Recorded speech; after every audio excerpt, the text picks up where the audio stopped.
Hey YouTube, what's going on? Alright, this is Dan Organic Food Forest, and in this video I'm going to be showing you how I make my compost pile with all free materials. Grass clippings, tree cuttings.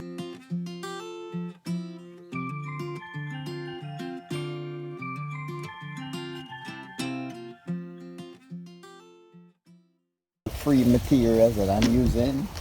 And one of the things I started with was to start with, dry leaves.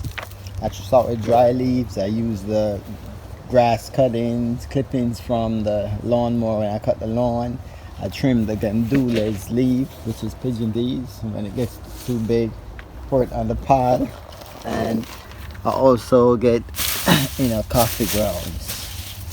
Just, you could see it's warm right now. You could see when it's considered like, carbon, meaning dry leaves. That's the main thing. After you add the greens. Greens are like the tree cuttings, the grass cuttings and stuff like that. And you continue repeating that over and over. And I think there's a ratio. You're gonna continue laying the browns and the greens in a ratio 2-to-1. With the layer ending with brown. So as you can see on the top of mine right here, is the brown. And I feel it right here. It is so warm right now. How easy it is to actually, you remember one of the things after you make that layer, it's like you're making a little lasagna. You make that layer continuously. You're gonna make sure it's always like moist, not wet, but just moist. If it's in a sunny area, you have to make sure it's getting enough water to keep it moist. You don't want to get dry out and you're gonna start everything from over. And depending on your conditions, your compost pile will be done within 2 months. But I'm gonna be using this next spring.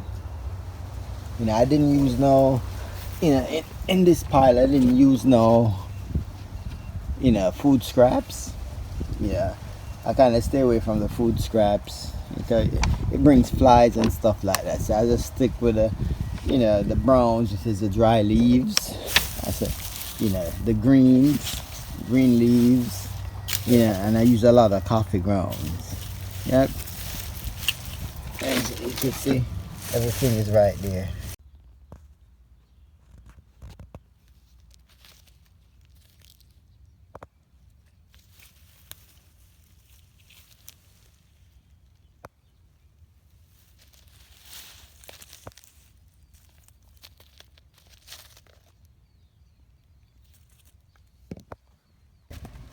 All these branches now I'm going to be cutting, using my snipper and cutting them in fine pieces on top, so it breaks down a little bit faster. Yep. Part of this compost pile, I'm going to leave this area and you're going to see the great soil that definitely going to have, and it's all free. Remember, anything free for the garden, free and good, you want to definitely put it in the garden. Yeah guys, coffee grounds is like a great addition to the garden and to the compost pile. And what we can do as gardeners is to help to recycle this great organic resource. It also helps to reduce the amount of organics going into the landfills. Guys, thank you for watching. Have a great day.